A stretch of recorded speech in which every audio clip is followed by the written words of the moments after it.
MCA, il y a eu des initiatives pour les jeunes, on en parlait tout à l'heure à la radio, il y a eu des initiatives contre des maladies, la malaria, le sida, avec George Bush. MCA pour le Sénégal. Chaque président a voulu... Nous avons re-signé en 2018. Exactement, on a signé un deuxième compact après un premier compact entre 2010 et 2015.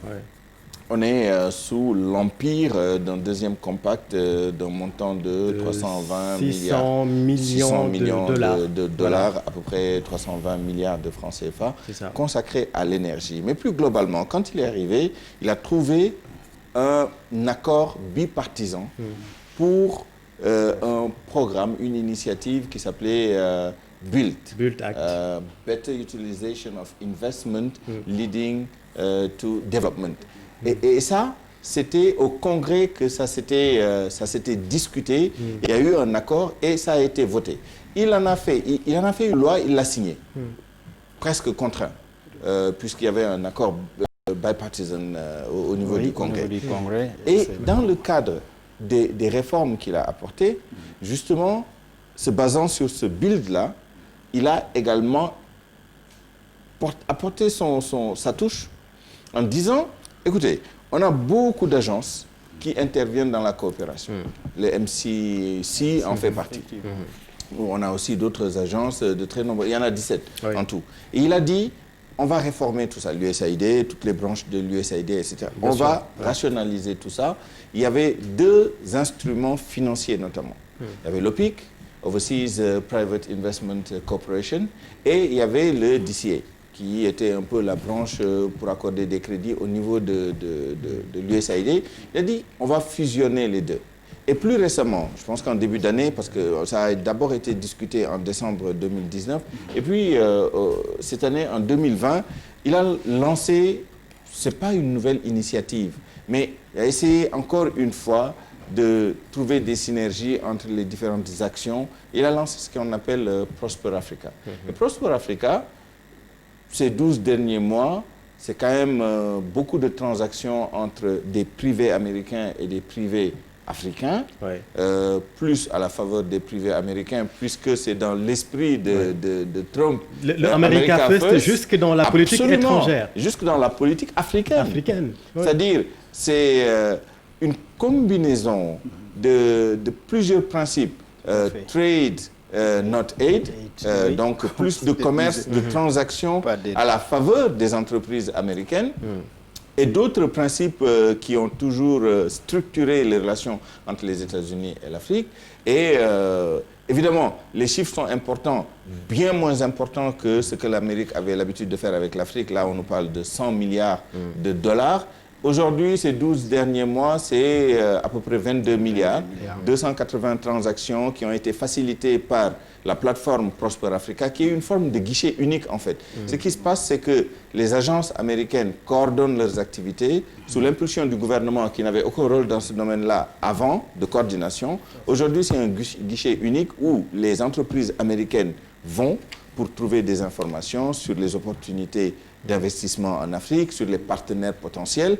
Et les entreprises africaines intéressées peuvent y aller également pour les mêmes besoins, trouver des opportunités, rencontrer des... Ils ont même mis en place une salle virtuelle où les transactions peuvent déjà démarrer en attendant que tout ça se dénoue. Et il y a des exemples d'entreprises américaines. Ici au Sénégal, par exemple, il y a une entreprise qui a gagné un marché d'extension de l'électricité pour desservir 300 ménages. Et c'est beaucoup d'argent. Ils ont créé... Mais voyez-vous, ce qui intéresse Trump dans cette affaire, c'est que cette même entreprise qui a gagné un marché au Sénégal pour l'extension du réseau électrique a créé 500 emplois dans 14 États aux États-Unis.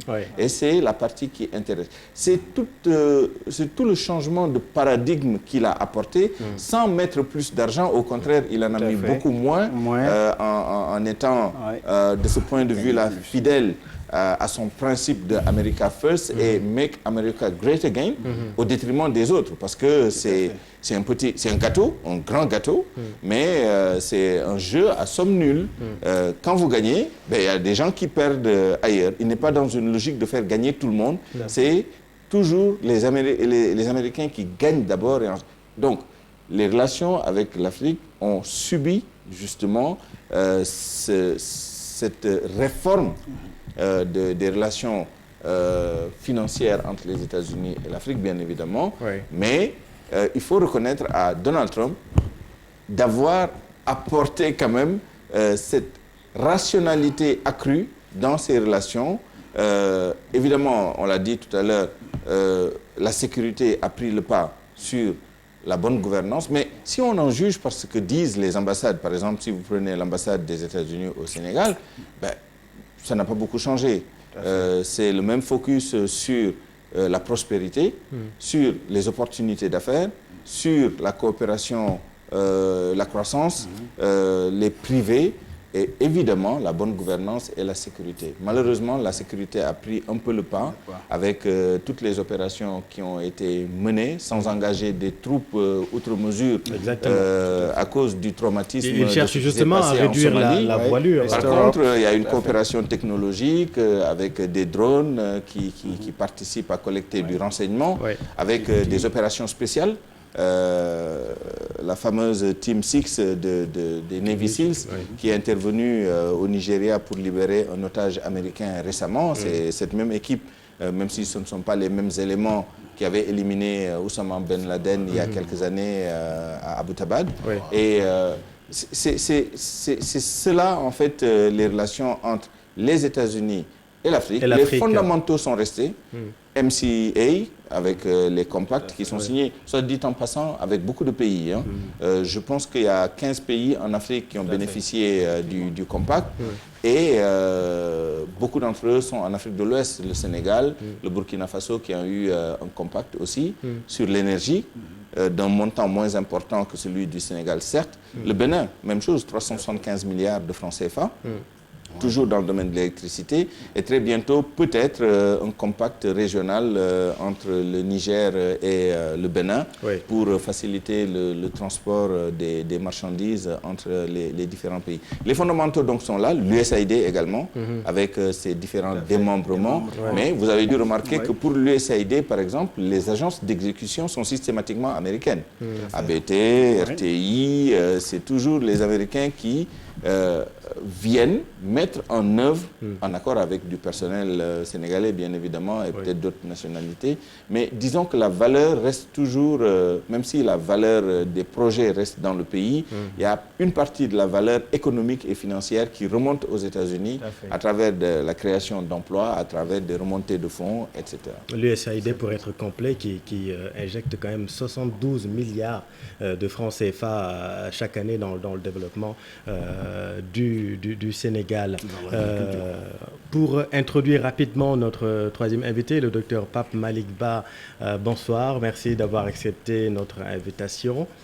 Vous êtes enseignant au département d'anglais à l'université Cheikh Anta Diop. Restons avec l'économie, colonel Hatch. America First, jusque dans la politique étrangère, c'est ça aussi le talent de chef d'entreprise, finalement, de Donald Trump? Oui, moi je ne serais pas aussi optimiste que Souleymane. Souleymane, il a donné des faits, en revanche. Je veux dire, c'est-à-dire que moi je n'ai vu aucune initiative de Donald Trump vers l'Afrique.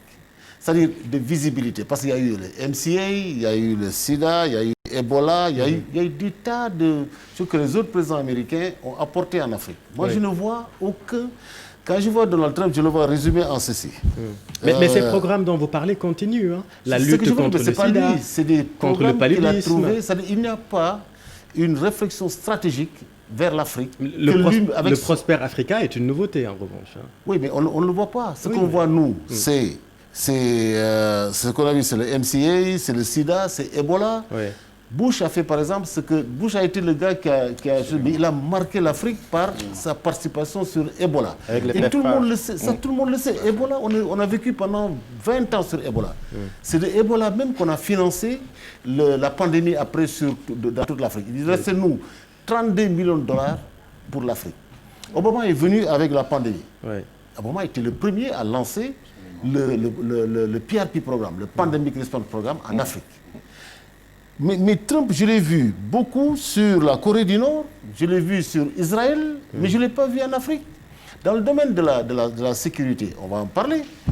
On va en parler tout à l'heure, mais restons sur l'économie. Ce n'est pas un enjeu pour vous, l'Afrique? Je n'ai pas vu Trump prendre l'Afrique comme un enjeu stratégique.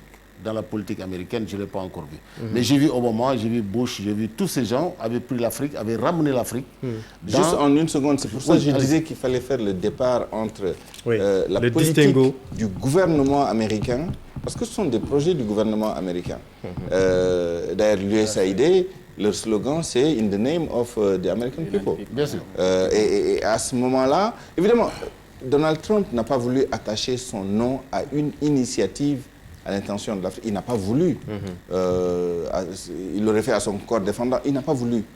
Même quand vous regardez le contenu de Prosper Africa, ce n'est pas une initiative de Trump, c'est une initiative du gouvernement américain. Il aurait pu brander ça en son nom, même si c'est quand même peanuts, comme on dit aux États-Unis. Mais il n'a pas voulu. Et évidemment, au plan diplomatique, à d'autres points de vue, il ne s'est pas fait remarquer ou distinguer par une appétence particulière pour les affaires africaines. Au contraire, il a viré un sous-secrétaire d'État chargé des affaires africaines en pleine mission. En partance il a eu pour des l'Égypte. mots très peu gentils pour le continent africain. À peine a-t-il reçu le président Buhari à la Maison-Blanche et on voyait à son body language le peu d'intérêt qu'il avait.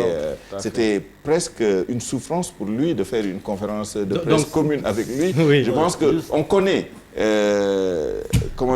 la position de Trump vis-à-vis des questions africaines, mais en même temps, les fondamentaux de la coopération sont restés, même si, effectivement, il a fait des coupes sèches. Parce que ça, c'est lui qui présente le budget. Après, le Congrès vote son budget.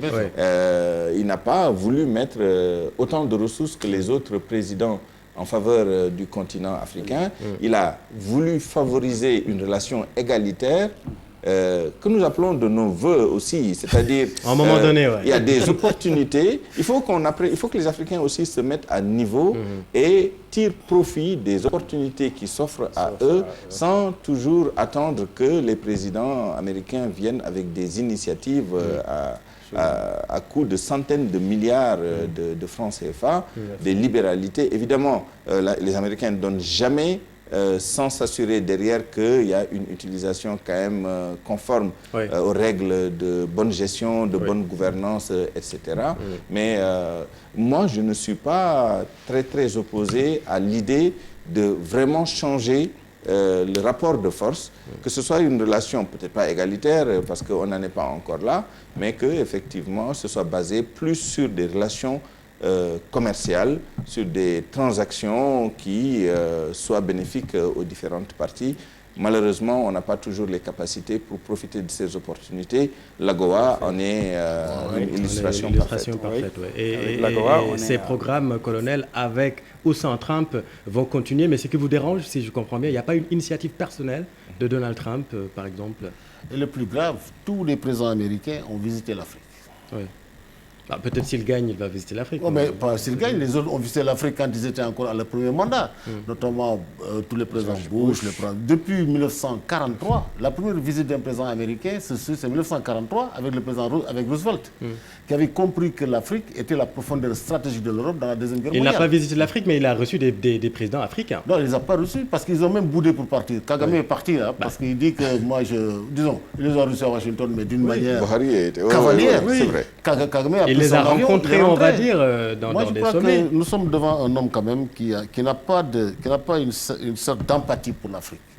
Par rapport aux autres présidents africains qu'on a connus, notamment Obama, bien sûr lui par ses racines, mais même Bill Clinton. Mais Bill Clinton a fait une visite mémorable dans ce pays-là. Barack Obama. Voilà, et c'est ça qui amène notre relation avec des États, surtout du point de vue relation, surtout avec la frange afro-américaine. Nous, c'est là un renforcement de nos relations. Mais lui, dans son gouvernement, il n'y a même pas d'Africains. Il n'y a aucun noir dans ce truc. Tu as vu vous avez vu son il y avait quand même son ministre de la Santé, un candidat malheureux. Secretary of Housing. Voilà, vous avez vu son problème avec Nancy Pelosi. Vous avez vu dans le discours de la nation, sur l'état de la nation. Vous avez vu ce truc, quand Nancy a pris son discours, il a salué, il a refusé. Nancy a déchiré le discours. Qu'est-ce que cela vous inspire, tout ça, selon vous? C'est l'homme qui pose problème. C'est-à-dire, c'est l'homme. L'homme lui-même n'est pas... Je le décrivais comme un éléphant dans un musée de porcelaine. oui. Il frappe, il n'est même pas d'accord avec les républicains avec lesquels il est. Il n'est pas d'accord avec la presse. Il n'est d'accord avec personne, finalement. Il n'est d'accord qu'avec lui-même. N'est-ce pas? Donc, je pense que nous avons là le seul enjeu, nous, qu'on veut, c'est probablement son départ permettrait au monde de revenir à... Et il voit tout en termes de... Parce que la politique américaine, même sur le plan de la sécurité, est fondée sur comment on appelle, la sécurité des axes du pétrole. C'est le golfe de Guinée, par exemple. C'est ça qui les intéresse. Mais ce n'est pas le programme ACRI, comme on l'a vu nous. Le programme ACOTA, comme on l'a vu, qui permettait à l'Afrique de former des contingents. Les contingents sénégalais ont été formés ici par les États-Unis, qui donnent les ressources, à côté de la France, avec le RECAMP et l'initiative P3. Mais c'est ce qu'on attend. On attend des initiatives, non pas sur le plan financier, mais on attend des initiatives pour permettre aux Africains de se prendre eux-mêmes en charge. Mais je n'ai pas l'impression que ce soit le bon président qui pourrait renforcer les relations entre l'Afrique et les États-Unis. Docteur Pape Malick Ba, pour vous permettre d'entrer dans ce débat, que vous inspirent justement ces relations bilatérales entre les États-Unis et l'Afrique, voilà. sur le plan économique, bien évidemment. Bonsoir. Voilà, donc je voudrais d'abord commencer par m'excuser du retard accusé, qui est indépendant de ma volonté, et saluer vos autres invités. Voilà, donc à mon avis, les relations, surtout économiques, entre les États-Unis et l'Afrique doivent être vues sous deux différents angles. Le premier angle est d'abord les programmes dont l'objectif est d'aider les pays africains. Et les autres programmes, c'est pour la promotion des relations commerciales entre les États-Unis et l'Afrique. Donc, pour ce qui est du premier type de programme, c'est-à-dire que les programmes du gouvernement américain pour appuyer et aider l'Afrique... Suleiman l'a dit tout à l'heure. Effectivement. Le BULT Act et le Prosper Africa. Non, c'est surtout les MCA, c'est surtout l'USAID. Les programmes de l'USAID, c'est surtout aussi le Power Africa. Il n'a pas, que Trump n'a pas continué, c'était sous Obama.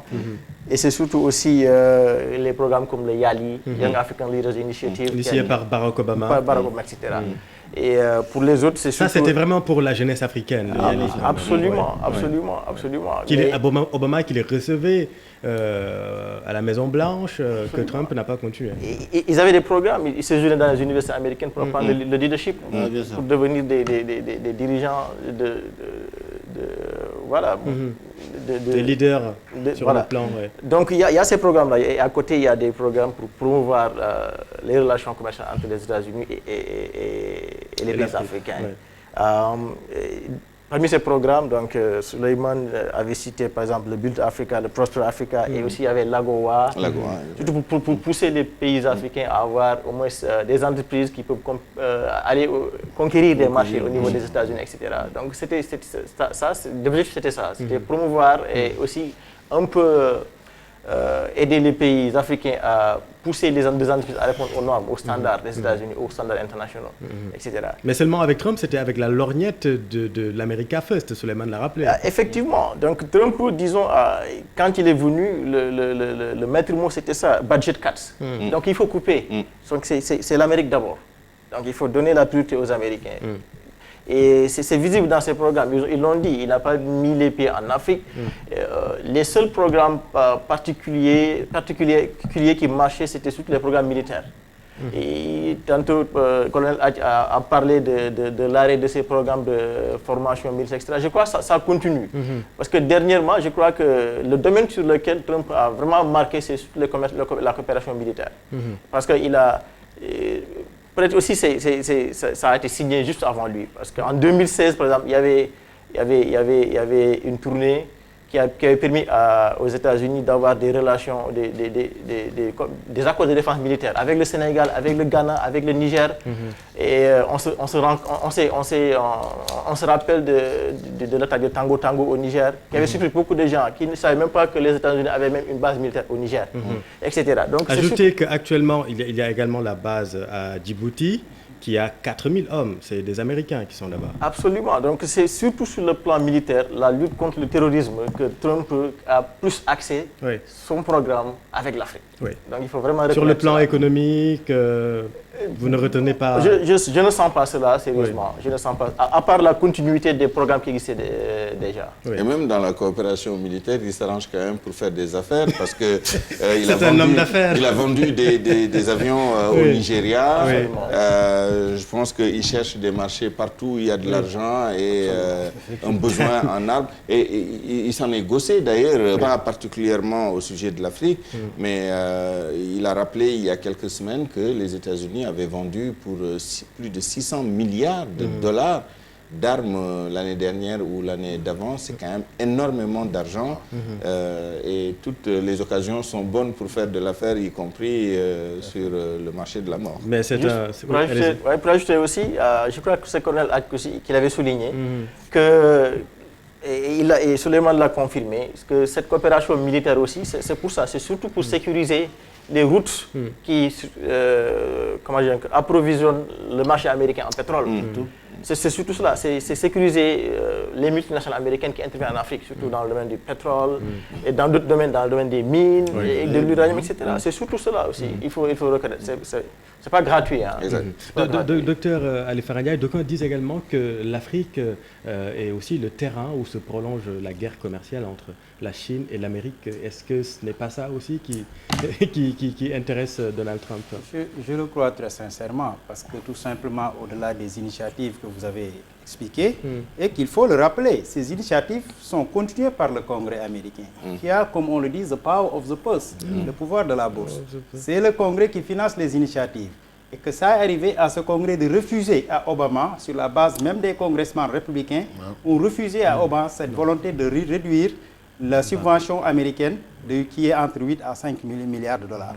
Donc, ces initiatives se font au niveau, à un lower level anyway, comme on dit, donc au niveau du Congrès, du Congrès. Mais, comme vous l'avez si bien dit, les initiatives de l'administration Trump vis-à-vis de l'Afrique sont plus une réaction pour contenir la menace chinoise et la menace russe. Parce que Souleymane, vous l'avez dit, quand ils se sont rendus compte que les Russes eux-mêmes ont vendu jusqu'à 9 milliards de dollars en armes à l'Angola et à l'Algérie, quand ils ont vu que l'influence de la Chine est en train de se développer, ils se sont dit que notre stratégie, c'est plus de contenir ces deux puissances, parce que l'Afrique est vue comme une zone de prédilection. Les Russes qui sont présents en Centrafrique. Effectivement, en Centrafrique, aujourd'hui, en Libye et un peu au Mali. Et si vous voyez aujourd'hui ce qui est en train de se faire avec l'Africom, comme vous l'avez dit, qui représente la coopération militaire avec l'Afrique, qui est basée à Stuttgart en Allemagne, Donald Trump a menacé Angela Merkel de réduire sensiblement ces forces-là. Ce qui veut dire qu'aujourd'hui, l'Afrique est tout simplement vue comme un rempart pour bloquer en métaphase la menace qui doit atteindre l'Amérique. Et c'est vraiment regrettable. La base militaire en Djibouti, au Niger et un peu en Libye, où les drones sont utilisés pour tout simplement attaquer les pirates qui menacent les intérêts américains. Et de ce point de vue-là, on se rend compte que c'est plus une initiative pour défendre les intérêts américains qu'une initiative qui intéresse l'Afrique. L'autre raison qui font qu'aujourd'hui, Josh Bolton... Mais ils sont quand même toujours présents au Sahel. Ils ont décidé de réduire un tout petit peu la voilure avec les militaires au sol, mais l'engagement reste le même. Oui, comme l'a expliqué Souleymane, on est dans une phase où Trump, à défaut d'être accusé comme quelqu'un qui n'est pas l'Amérique de l'Afrique, a dit qu'il va procéder à une priorisation du budget. Il va essayer de dépenser moins pour gagner plus. Éviter ce qu'il appelle dans son administration un sunk cost en politique budgétaire. C'est ce qu'il a essayé de faire. Mais on se rend compte que l'administration Trump n'a pas d'initiative claire. Et cela, l'ambassadeur Jeffrey Hopkins, qui est ancien ambassadeur en RDC, l'a expliqué récemment. Et aujourd'hui, Josh Bolton, qui était le National Security Advisor du président Trump et qui a rallié Obama quand Trump l'a renvoyé parce qu'il était d'avril 2018 à septembre 2019. Et qui a commis un livre au vitriol. Voilà, contre George Bush. Josh Bolton, en développant au niveau du think tank le plus conservateur des républicains qui réfléchit pour les administrations, qui est appelé Heritage Foundation au niveau du département d'État, a tout simplement expliqué que l'enjeu pour eux, c'est plus de concurrencer la Chine en Afrique et de réduire l'influence de la Russie. Mais qu'il était heureux de voir, à défaut de venir en Afrique, qu'il envoie au moins son vice-président ou bien qu'il mette son nom sur une initiative. On a vu avec Power Africa, qui est parvenu à enlever, donner 60 millions de ménages de l'électricité. On a vu George Bush, comme l'a dit le colonel, avec le PEFLA, qui est parvenu avec un financement de 19 milliards, est parvenu à sortir plus de 19 millions du HIV. Donc un certain nombre d'initiatives qui font que ça soit républicain ou démocrate, les administrations américaines ou les présidents ont toujours voulu montrer leurs empreintes sur les questions africaines. Ce qui n'a pas été le cas, cas de Donald Trump. avec Donald Trump, qui, comme l'a rappelé Suleiman, Rick Taylor, qui était son premier secrétaire d'État, a été fire, a été renvoyé quand il était en route pour l'Afrique. Oui, pour l'Égypte, exactement. Et l'image et la perception, moi, que j'ai vue du président nigérian, du président kenyan et du président égyptien, ne sont que la réaction de la continuité des intérêts américains en Afrique. Parce qu'avec l'Égypte, il fallait s'assurer que l'Égypte renforce ses relations avec Israël. Et Donald Trump, en nommant son fils, son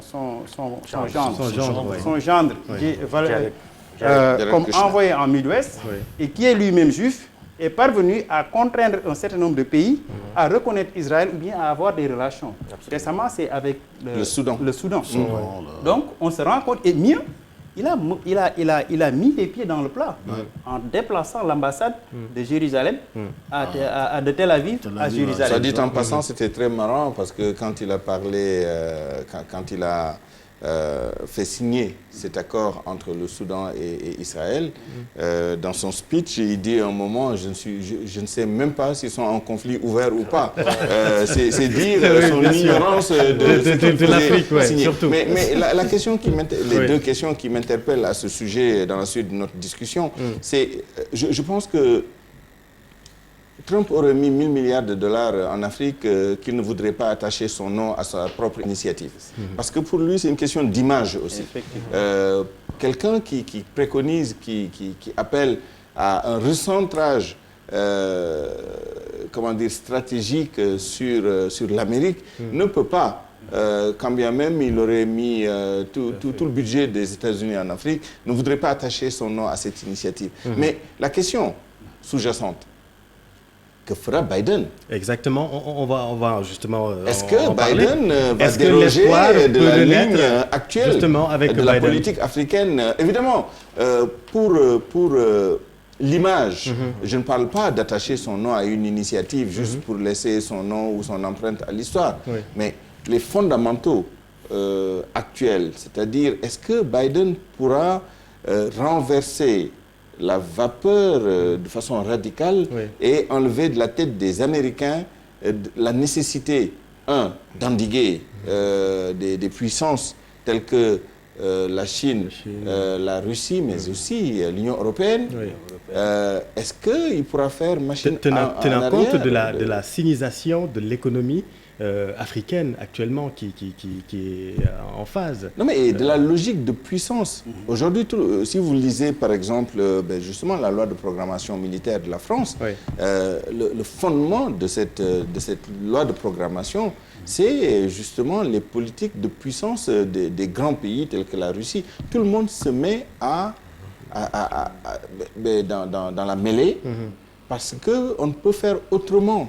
Et je pense que Biden lui-même ne pourra faire autrement que de limiter l'intervention des États-Unis, parce que l'opinion y est déjà préparée et conditionnée par un mandat de Trump, et il sera difficile aujourd'hui de reformater complètement cette opinion afin qu'elle accepte qu'on revienne aux politiques d'Obama et de Clinton. Je pense que on a passé définitivement ce cap et que ce sera plus possible. Vous voyez comment Donald Trump polarise les débats, parce qu'on a presque parlé que de Donald Trump.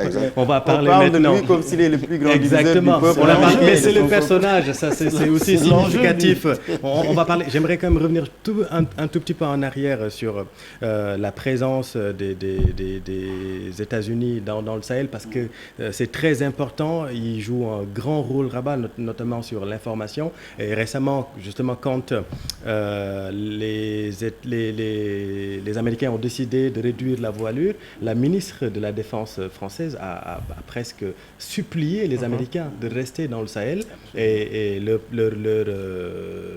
militaires jouent un très grand rôle là-bas, notamment récemment quand les forces Barkhane ont neutralisé le commandant d'Al-Qaïda Abdelmalek Drukdel. Ce sont les Américains qui ont donné les informations. On va parler dans un instant de l'aspect sécuritaire, parce que également c'est un enjeu. Dans l'aspect économique, pour la petite histoire, Suleiman Biden a déjà actuellement une cellule qui travaille sur sa politique africaine. Est-ce que ça aussi, c'est pas de bon augure pour la suite, si jamais il serait élu?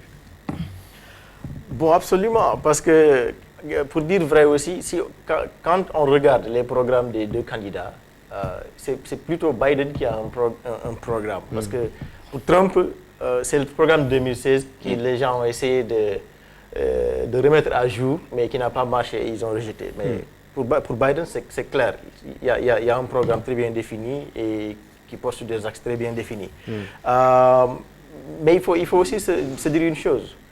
Sur certains principes de politique étrangère, il y a une constance chez les Américains, quel que soit le président de la République, qu'il soit démocrate, qu'il soit républicain, il y a une constance. Cette logique de puissance. Donc, effectivement, ça ne bouge pas. Donc, il y a des concurrents et il faut toujours imposer la puissance des États-Unis. Que ce soit contre la Chine, que ce soit contre la Russie, etc., etc. Donc, il faut toujours imposer cette politique, cette puissance américaine au monde. Maintenant, pour l'Afrique et par rapport à Biden et le programme de Biden, je crois que, bon, ça dépend, hein, parce que il faut reconnaître que ce n'est pas un noir comme Obama. Il y avait quand même cette sympathie entre Africains, parce que issu de part d'un père qui est kenyan, etc. Mais ayant Kamala Harris à ses côtés, ça peut peut-être jouer, même si elle est peut-être africaine de 3e génération, puisque c'est son papa qui est d'origine jamaïcaine. Bon, le vice-président aux États-Unis, ça joue plus au niveau national qu'au niveau international. Parce que les politiques, c'est vraiment le président de la République, c'est les institutions. Mais sur son influence, on peut être optimiste, on peut le croire. Mais je ne crois pas beaucoup que Kamala Harris, le fait qu'elle soit afrodescendante peut jouer vraiment sur la politique de Biden en Afrique. Oui, je voudrais dire peut-être que c'est vrai que même si historiquement le vice-président joue ce rôle, le choix de Joe Biden a été justifié par le fait que pendant 40 ans, il a été président de la Commission des affaires étrangères au Sénat. Et que le jeune Obama avait besoin d'une personne plus âgée, plus mature, pour aider à reformuler la politique étrangère, qu'à l'époque, ce qu'on avait vu avec la guerre du Golfe, que la famille Bush avait remise en cause. Et l'approche unilatéraliste qui voudrait que l'Amérique, la politique étrangère soit continuée, quelles que soient les administrations, a été remise en cause par Donald Trump, quoi qu'on en dise. Parce que Obama avait suivi les politiques de George Bush sur les questions des Nations Unies, sur les questions internationales avec le multilatéralisme. Et Donald Trump, en venant avec America First, il est même allé à dire que US out of UN, UN out of US. C'est-à-dire menacer de sortir les États-Unis des Nations Unies et de faire quitter les Nations Unies de la ville de New York. Et c'est ce qui explique qu'une bonne partie des ONG qui travaillent pour les Nations Unies, comme l'Organisation mondiale de la santé, a vu son budget coupé par les États-Unis, ce qui est quelque chose qui est inimaginable jusqu'à récemment. En tout cas, la deuxième approche, c'est que même les alliés traditionnels des États-Unis, qui sont l'Europe et l'Europe principalement, c'est vu tout simplement rompu et rejeté par les États-Unis. Donc l'isolationnisme américain a permis tout simplement à l'Amérique de se rapprocher de ce qu'on appelle l'île historique traditionnelle américaine. C'est-à-dire se rapprocher du Canada un peu, et du Mexique, suite à ce qu'il était convenu d'appeler la renégociation du NAFTA, North Atlantic Treaty Administration, que l'administration Trump, l'administration de Bill Clinton avait fait. Donc, bref, en un mot, comme en ça, les initiatives de Donald Trump sont basées sur des intérêts exclusifs du président américain, de son administration et de sa famille. Alors que Joe Biden, quoi qu'on en dise, est vu un peu comme la continuité des bonnes initiatives de l'administration Bush étrangère et de l'administration classique. Bref, c'est le retour de l'Amérique. Avec Joe Biden, il faut penser à un retour de l'Amérique au niveau de la scène internationale. On s'attend à une réappropriation du leadership mondial par l'Amérique. Justement, Joe Biden, sur les mesures qu'il prendra le premier jour, en tout cas d'après lui, de son arrivée à la Maison-Blanche, il a par exemple affirmé qu'il rejoindra à nouveau l'OMS dont Donald Trump a claqué la porte récemment. Dans la foulée, il réaffirmera son engagement auprès de l'OTAN, l'organisation du traité Atlantique Nord. Il entend aussi mettre fin au crédit anti-immigration qui limite l'accès aux États-Unis pour les ressortissants de plusieurs pays musulmans, pour la plupart, qui avait fait beaucoup parler, colonel Mangouladj. Retour aux accords de Paris. Exactement. Ouais.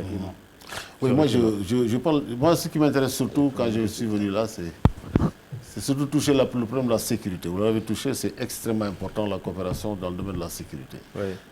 Moi, je regarde les autres.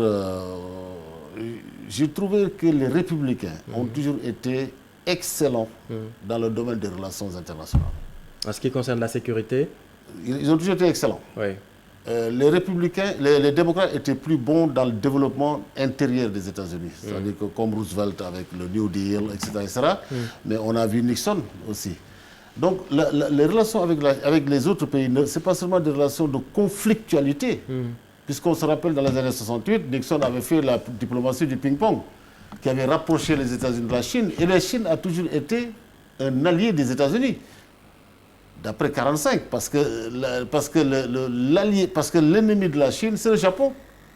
Et c'est les États-Unis qui ont en fait affaibli le Japon et permis à la Chine de faire disparaître leur propre ennemi. Je n'ai pas vu dans Trump une stratégie. Oui. J'ai vu une conduite plutôt qu'une stratégie. Parce que il est venu, il a trouvé depuis longtemps la stratégie sur le Sahel. Le Pan Sahel était là avant lui. Alors, avant ces questions sécuritaires, si vous permettez, sur Biden, qu'est-ce que vous attendez sur le plan économique, vu en tout cas sa cellule qui est déjà en place, qui travaille sur les questions de la politique étrangère africaine? Je vais laisser ça, puisque c'est des problèmes économiques. Tout à fait. Mais j'attends plus qu'avec Trump. Sur le plan sécuritaire. Voilà. Très bien. Alors, justement, parlons-en. Les États-Unis ont créé... Mais avant, est-ce qu'on peut prendre Mary Bey pour regarder ce qui se dit sur les réseaux sociaux dans 2 minutes? Restons avec vous, colonel. Les États-Unis ont créé en mars dernier le poste d'envoyé spécial au Sahel afin de lutter contre la multiplication des attaques meurtrières menées par les groupes liés à Al-Qaïda et à l'État islamique. C'est une première, hein, cette création de ce poste d'émissaire des États-Unis au Sahel. Ça montre également la présence forte des États-Unis en Afrique sur le plan sécuritaire. Mais ce que je reproche aux États-Unis dans le domaine sur la sécurité en Afrique, c'est que les Américains restent à la remorque des puissances tutélaires. Il n'y a jamais une prise en compte d'une situation sécuritaire en Afrique.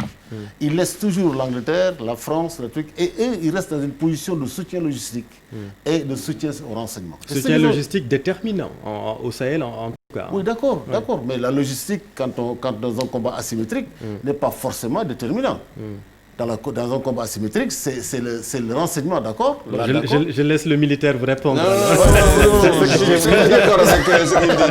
Parce que là, ça me dépasse. Oui, il l'a expliqué un peu. Hein. Ça, c'est depuis Restore c'est depuis Somalie, l'hélicoptère. Voilà. Donc, la mobilité, les trucs, ça, c'est ce qui est le plus important. Ce n'est pas la grosse logistique dont on veut. Mais je ne vois pas... véritablement une politique. Trump a dit qu'il quitte l'Afrique, n'est-ce pas? C'est-à-dire, comme vous avez dit, il a rationalisé les ressources. Parce qu'il a fait sortir 8000 troupes. Oui, parce qu'aux États-Unis, c'est très clair. Hein, entre troupes et conseillers, c'est différent. Il a engagé 8 000 conseillers à la place de 8 000 troupes. Actuellement, ils sont entre 6 000 et 7 000 hommes sur le continent. Voilà, mais il y a plus de conseillers, que de troupes opérationnelles. Mais sans l'apport des gros porteurs américains au Sahel capables de transporter les blindés français d'un point à un autre, il est très compliqué pour les forces terrestres de se protéger dans cette vaste région. C'est pour ça que je vous parle de l'apport des États-Unis dans le Sahel. Oui, mais quel est le rôle du blindé dans un combat asymétrique? Si ce n'est pas pour défendre les bases arrière, etc. Le combat au Sahel, nous on l'a toujours dit, c'est pas ça. C'est pas ça. Là où les gens s'orientent, ce n'est pas ça. On a fait un travail avec le CNDS dernièrement, sur la réunion sur le Sahel, mais on a véritablement dit que ce n'est pas cela le combat. Le combat, c'est d'abord, il faudra que les États qui sont impliqués, comme le Mali, tout ça, ces États-là, il faudrait que ceux qui les dirigent d'abord soient des gens, parce que Eisenhower avait dit, opinion public, opinion wins war. Le gros problème qu'on a, c'est le manque de crédibilité des gouvernements qui sont impliqués dans ce truc-là. Mais vous ne pouvez pas, avec de tels gouvernements, comme au Mali, au truc, etc., gagner une guerre. Ce n'est pas possible. Pour gagner une guerre, il faut d'abord que la direction stratégique et politique soit exemplaire. C'est ça qui nous manque. Si ça c'était fait et que les moyens destinés aux soldats sur le terrain sont leur provient, ils sont capables de mener ce combat asymétrique qui demande la mobilité sur le terrain. Et les autres éléments donc, de puissance viendraient pour récupérer le terrain qui a déjà été... parce que je disais un jour à quelqu'un, la guerre a changé de nature. Avant, on cherchait à conquérir des territoires. Aujourd'hui, non. On cherche à maîtriser la population et les ressources. Ce n'est plus un problème de maîtriser un territoire. Ça veut dire que si vous les chassez ici, ils vont là-bas, ils prennent la population et les ressources. C'est tout. Donc, et pour cela, on a développé une théorie depuis 1992. J'étais en ce moment à la 82nd Airborne. Et c'est le général Zini qui nous a fait cette nouvelle stratégie qu'on appelait le Population and Resource Control. Contrôle des populations et des ressources. Et c'est de ça qu'il s'agit. Mais que faites-vous alors des renseignements fournis par les Américains? Et j'interroge le colonel que vous êtes, notamment par les renseignements par les drones en grande partie fournis par les Américains et les satellites. Je ne suis pas d'accord avec ça. Et je l'ai dit au truc du CNDS. Parce que les renseignements qu'ils prennent, c'est pour eux. Vous savez, un renseignement, ils ne se partagent pas. Le renseignement, c'est pour leur moyen d'action propre. Mais où est l'armée malienne, l'armée burkinabé, l'armée... Qu'est-ce qu'ils font de ces renseignements? Exemple concret, la neutralisation de Drukdel. Ce sont les renseignements américains qui ont été déterminants. Oui, mais ils sont dans des combats symétriques. C'est-à-dire, les États-Unis et nous, tous, pourquoi on est surpris par la symétrie? Parce que nous, dans notre formation, nous travaillons sur la symétrie du combat. C'est-à-dire sur des centres de gravité. Mais les gars l'ont compris, Al-Qaïda, il a compris, a été le premier à le comprendre, il a créé des cercles. Donc vous n'avez pas de centre de gravité, donc vous tournez et c'est eux qui font le combat. Jusqu'au jour où vous éliminez un centre de gravité, il y a un autre qui se lève. Donc ce qu'il faut, moi ce que je vois dans ça, il faut que le renseignement puisse servir aux forces nationales, au Mali, aux forces maliennes. Mais c'est le cas actuellement là-bas. Aux forces burkinabées, aux forces pour pouvoir mener eux-mêmes des opérations. On l'avait dit la fois passée, pendant la réunion de Pau, avec les choses, on avait fait un truc à la CDS. Le G5 Sahel qui a rencontré Emmanuel Macron. Pour demander que le renseignement ne soit pas le renseignement pour permettre aux Français d'agir, mais que le renseignement puisse être partagé avec les armées nationales. Parce que ce n'est pas la France qui va gagner ce combat, c'est les armées nationales qui vont être les premières à gagner ce combat. Mais comment expliquer alors la réaction de la ministre de la Défense, Florence Parly, la ministre française, qui a presque supplié les Américains et les Britanniques également qui sont présents le point que vous avez soulevé est valide. Évidemment, la position du colonel est une position non seulement, comment dire, nationaliste, j'ai envie de dire idéologique, au-delà maintenant de la technicité de son argumentaire. Il est dans son domaine, c'est un spécialiste de la stratégie. Le fait est qu'effectivement, il y a des faiblesses au plan logistique, le transport stratégique, pas seulement du matériel, même des troupes. Je pense que, d'ailleurs, encore une fois, dans la loi de programmation militaire de la France, c'est un gap qui a été identifié et des investissements conséquents vont être faits pour combler ce gap parce qu'il faut que les gens aient de gros avions qui ont un rayon d'action assez énorme pour permettre de faire ces transports. Les drones pour le renseignement et les drones armés aussi, effectivement. Mais le colonel a tout à fait raison, il faut que tout ça soit au bénéfice des armées nationales, non seulement pour les opérations telles qu'elles se passent aujourd'hui, mais aussi pour l'expérience. Vous avez raison de parler de ces gros avions, puisque les avions de chasse bombardiers français qui frappent les cibles djihadistes sont ravitaillés en vol par des Américains. Absolument. Parce que certaines forces européennes n'ont pas justement ce type de matériel, Dr Pam Malick Ba. Absolument. Donc j'ai effectivement suivi la ministre française qui presque suppliait les États-Unis de ne pas partir, de ne pas diminuer les moyens d'intervention qu'ils ont investis dans le Sahel. À mon avis, le colonel l'a dit, c'est le fibre nationaliste qui parle. Parce qu'effectivement, on a besoin de ça en Afrique. On n'a pas besoin que les Américains, les Français viennent intervenir en Afrique, mais qu'ils nous aident à avoir les moyens d'intervenir nous-mêmes pour endiguer ce fléau-là. Mais ils forment les FAMA là-bas au Mali. Et vu le contexte actuellement, franchement, on peut se le dire quand même, on n'imagine pas une désertion de ces troupes américaines et françaises quand même. Absolument, ils ont plus